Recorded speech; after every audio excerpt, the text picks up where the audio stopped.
Hi, good morning everyone. Welcome to Lakshya Computer Training Institute Bongaigaon. মই জ্ঞানদীপ আজি আমি এক্সেলৰ ক্লাছত শিকিব গৈ আছো ম্যাক্ৰো তোমালোকে ম্যাক্ৰো নাম যদি শুনিছা তেতিয়া হলে তোমালোকে গম পোৱা যে ম্যাক্ৰোৰ মাধ্যমে আমি কি কৰিব পাৰো আমি ৰেকৰ্ড কৰিব পাৰো তো ম্যাক্ৰো এমএস ওয়াৰ্ডতো মই অলৰেডি কৰি দেখাইছো এতিয়া মই এক্সেলতো তোমালোকক ম্যাক্ৰো কৰি দেখাম আৰু মই ডাইনামিক ম্যাক্ৰো কৰি দেখাম ইয়াত ঠিক আছে তো যদি তোমালোকৰ কোনোবা এটা ফৰম্যাট আছে সেম ধৰণৰ ফৰম্যাট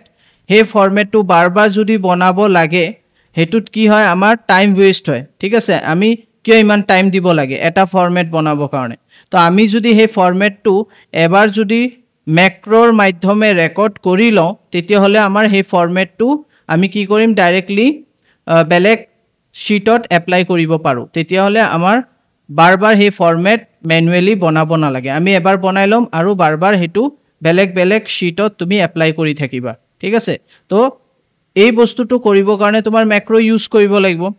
আৰু ম্যাক্ৰো মানে ৰেকৰ্ড ঠিক আছে তুমি ৰেকৰ্ড কৰি লবা এবাৰ এটা ফৰম্যাট বনাই কিনে আৰু হেতু বাৰবাৰ ইউজ কৰিবা তাৰ কাৰণে তুমি এটা শৰ্টকাট কি ইয়াত এপ্লাই কৰিব লাগিব হেতু আমি দেখাই দিম তোমাক ঠিক আছে আৰু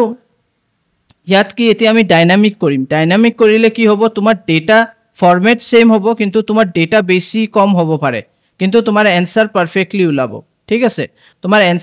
অ্যানসারত কোনো ধৰণৰ মানে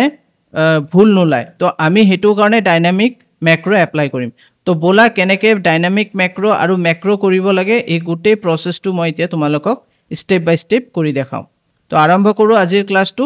তো এক্সেল মই ওপেন কৰি লম তো ইয়াত চাব পাৰা মই এক্সেল ওপেন কৰি লৈছো আৰু ইয়াত এটা ফৰম্যাট আছে সিৰিয়াল নম্বৰ আইটেমস আছে কোয়ান্টিটি আছে আৰু প্ৰাইস আছে তো ইয়াত একদম সিম্পল কোয়ান্টিটি আৰু প্ৰাইস আমি টোটাল কৰি কিনে আমাৰ ইয়াত কি আহিব টোটাল প্ৰাইস আহিব মানে কিমান টকাৰ বস্তু আমি কিনা হৈছে ঠিক আছে তো হেতুৰ কাৰণে আমি ফাৰ্স্ট কি কৰিব লাগিব এটা বস্তু মনত ৰাখিবা ইয়াত ডেভেলপাৰ মোড আছে এই ডেভেলপাৰ মোডত তুমি চাব পাৰা ৰেকৰ্ড ম্যাক্ৰো আছে যদি তোমাৰ ডেভেলপাৰ মোড এটু যদি তোমাৰ নাই তোমাৰ যোনটো এক্সেল আছে যদি নাই তেতিয়া হলে তুমি ফাইলছত যাবা ফাইলত যোৱাৰ পিছত তোমালোকে মোৰত যাবা মোৰত যোৱাৰ পিছত একাউন্ট অপচনত যাবা অপচনত যোৱাৰ পিছত তোমালোকে ইয়াত চাব পাৰিবা কাস্টমাইজ ৰিবনত যাবা আৰু ইয়াত তুমি ইয়াত চাব পাৰা ডেভেলপাৰ ইয়াত টিক মাৰ্ক কৰি কিনে ওকে প্ৰেছ কৰি দিবা ইমানে কৰিব লাগে ঠিক আছে তেতিয়া হলে তোমাৰ ডেভেলপাৰ মোড অন হৈ যাব আৰু এটা অপচন আছে আমাৰ যেনেকে ইয়াৰ পাও তুমি কৰিব পাৰা ম্যাক্ৰো ইয়াতো আছে ভিউত গলে ইয়াত ম্যাক্ৰো চাব পাৰা view macro and macro record use relative reference এটো আমি ইউজ কৰিম macro record macro and use relative reference এই দুটা বস্তু আমি ইউজ কৰিম তাৰ পিছত তোমালোকৰ ইয়াত অপচন আছে প্লাস তুমি ইয়াত গলেও পাবা ডেভেলপাৰ ইয়াতো তুমি ৰেকৰ্ড ম্যাক্ৰো আছে দেন ইউজ ৰিলেটিভ ৰেফাৰেন্স আছে তো যে কোনো এটা এপ্লাই কৰিলে হল এতিয়া মই ইয়াত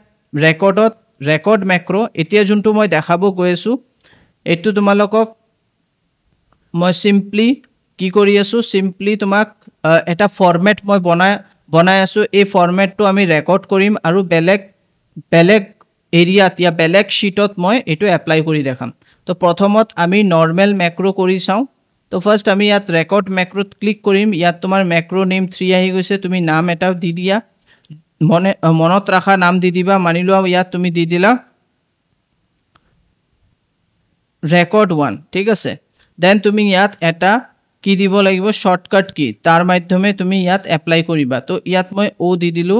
ও দিলু তো ইয়াত তোমাক দেখাই আছে কন্ট্ৰোল শিফট ও এটো প্ৰেছ কৰিলে তোমাৰ ফৰম্যাটটো ইয়াত মানে যে কোনো জগাত এপ্লাই হৈ যাব বাস এটো মনত ৰাখিবা কন্ট্ৰোল শিফট ও ওকে কৰি দিয়া এতিয়া আমাৰ ম্যাক্ৰো ৰান হৈ আছে মানে ৰেকৰ্ড স্টাৰ্ট হৈ গল ইয়াত চাব পাৰা স্টপ ৰেকৰ্ডিং মানে ৰেকৰ্ড স্টাৰ্ট আছে তো ইয়াত আমি টোটাল দি দিও টোটাল দিয়াৰ পিছত ইয়াত ক্লিক কৰিবা ইকুৱেল দিবা দেন তুমি ইয়াত প্ৰাইস আছে এটো সিলেক্ট কৰা ইনটু এটো সিলেক্ট কৰা এন্টাৰ প্ৰেছ কৰি দিয়া তো তোমাৰ ইয়াত কি হল এনসাৰ আহি গল তুমি সিম্পলি এটো ড্ৰ্যাগ কৰি দিয়া ওকে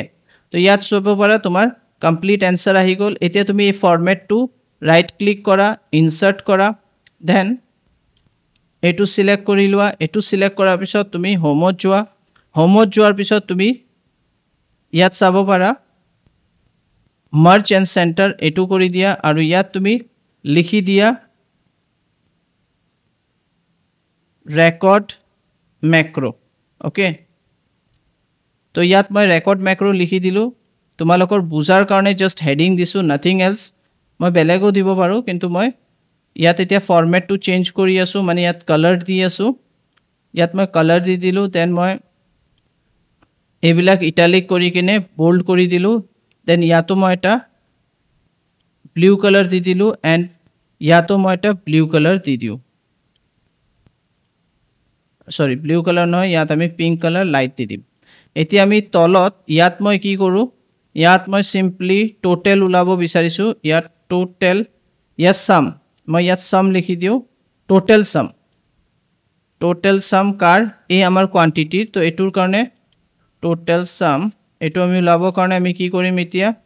সিম্পলি ইয়াত ইকুৱেল দিম সাম ব্ৰেকেট ওপেন ইয়াৰ পা ইমান লকে লৈ লম তো এতিয়া যোনটো মই ম্যাক্ৰো কৰি আছো এটো হল স্ট্যাটিক ম্যাক্ৰো ইয়া ডাইনামিক্যালি কাম নহব যদি তোমাৰ ডেটা বেছি থাকে তেতিয়া হলে এৰৰ দি দিব মানে 8টা যে আইটেম আছে তাৰ বেছি হলে এৰৰ দি দিব ঠিক আছে এৰৰ দিব ইয়া শো নকৰে ইয়া ভ্যালু যোনটো আছে হেতু প্ৰপাৰ নে দেখায় তো এতিয়া স্ট্যাটিক টু চাইলোৱা এতিয়া আমি টোটাল সাম যেনেকৈ উলালো ইয়াত চাব পাৰা তেনেকৈ আমি টোটাল এটো উলাই ল টোটাল যোনটো আমাৰ কষ্ট আছে ইয়া প্ৰাইস আছে টোটাল যোনটো তো ইকুৱেল সাম লিখিবা ব্ৰেকেট এটো টোটাল কৰি লোৱা ব্ৰেকেট ক্লোজ তো ইয়াত চাব পাৰা টোটাল 115 টা প্ৰডাক্ট আছে আৰু 3,23,500 তোমাৰ টোটাল এমাউন্ট আছে ওকে তো এটো হৈ গল ইয়াতো তুমি এবিলাকৰ যদি কালাৰ ইয়া ফৰমেট দিব বিচাৰিছা তুমি ইয়াৰ পা দি দিবা সিম্পলি ওকে তো এটো আমাৰ হৈ গল এতিয়া আমি ইয়াত ক্লিক কৰি কিনে আমি ইয়াত যাম ডেভেলপাৰ মোডত এন্ড স্টপ ৰেকৰ্ড তো ইয়াত আমাৰ ৰেকৰ্ড হৈ গল এতিয়া আমি কি কৰিম ইয়াত ক্লিক কৰি ল ইয়াত ক্লিক কৰি কিনে আমি ইয়াত জি আছে serial number item quantity price এবিলাক আমি লিখি লও ওকে তো এটো হৈ গল এতিয়া তুমি সিম্পলি প্ৰেছ কি কৰিবা কন্ট্ৰোল শিফট ও তো তুমি চাব পাৰা অটোমেটিকলি আমাৰ ডেটা ইয়াত আহি গৈছে তো ইয়াত মই 7 লকে কৰিব লাগিছিল তো আমি ইয়াত 7 লকে কৰি দিব পাৰো আদাৰৱাইজ এতিয়া তুমি চাব পাৰা টোটাল 8টা আইটেম আপ টু 8টা আইটেমৰ ডেটা ই শো কৰি দিব ঠিক আছে 1 অৰ পা 8 লকে আৰু ওপৰত তুমি চাব পাৰা ৰেকৰ্ড ম্যাক্ৰো এবিলাক গুটে এবিলাক ইয়াতো সেম টু সেম আহিছে ঠিক আছে তো এনেকে আমি কৰিব পাৰো খুব ধুনিয়াকে আমাৰ আনসাৰ আহি যাব তো ইয়াত যে আমি কৰিলো ইয়াত ক্লিক কৰিলে তুমি চাব পাৰা ফৰ্মুলা ইউজ কৰা হৈছে ইয়াতো সেম ফৰ্মুলা ইউজ কৰা আছে ইয়াত ক্লিক কৰি চাবা ইয়াতো same to same formula use কৰা আছে সেম টু সেম ফৰ্মুলা ইয়াতো ইউজ কৰা আছে তো আই থিংক তোমালোকে এটো হল স্ট্যাটিক ৰেকৰ্ড ম্যাক্ৰো তো এতিয়া আৰু এটা ফৰমেট যেনেকৈ ইয়াত শীট 2 আছে মই শীট 3 আৰু এটা ফৰমেট বনাইছো চাব পাৰা এতিয়া মই এই ফৰমেটটো সেম টু সেম মই শৰ্টকাট কি এপ্লাই কৰিম ইয়া ফিৰ তুমি ইয়াৰ পা এপ্লাই কৰিব পাৰা ভিউত যাব পাৰা ভিউত যাবা ইয়াত ভিউ ম্যাক্ৰো আছে ইয়াত যাবা আৰু এটো চাব পাৰা ৰেকৰ্ড 1 নেম লিখা আছে জাস্ট ৰান কৰি দিবা ইয়া ফিৰ তুমি প্ৰেছ কৰিবা কন্ট্ৰোল শিফট ও ঠিক আছে শৰ্টকাট তো আমি এটো এপ্লাই কৰাৰ লগে লগে তুমি চাব পাৰা যে ইয়াত এপ্লাই তো হৈছে কিন্তু এটো স্ট্যাটিক বুলি ই কি কৰিছে অনলি 8টা আইটেম 8টা আইটেমৰে ডিটেইলস ই টোটাল ক্যালকুলেট কৰিছে আৰু ডিসপ্লে কৰিছে কিন্তু আমাৰ স্ট্যাটিক কেলেকি এটো হল স্ট্যাটিক আমাৰ যদি ডাইনামিক কৰিব লাগে তেতিয়া হলে যদি আমাৰ ডাইনামিক কৰিব লাগে তেতিয়া হলে আমাৰ যোনটো যদি আমাৰ ডাইনামিক কৰিব লাগে ডাইনামিক ম্যাক্ৰো এপ্লাই যদি আমাৰ ডাইনামিক ম্যাক্ৰো এপ্লাই কৰিব লাগে তেতিয়া হলে আমাৰ প্ৰসেসটো অলপ বেলেগ হ'ব তো ম্যাক্ৰো মই দুটা পাৰ্টত ক্লাস লৈ আছো আজিটো হল স্ট্যাটিক ম্যাক্ৰো সেকেন্ড যোনটো পাৰ্ট ওলাব হেতু পাৰ্ট 2 যত আমি দেখাম ডাইনামিক ম্যাক্ৰো ঠিক আছে তো আমাৰ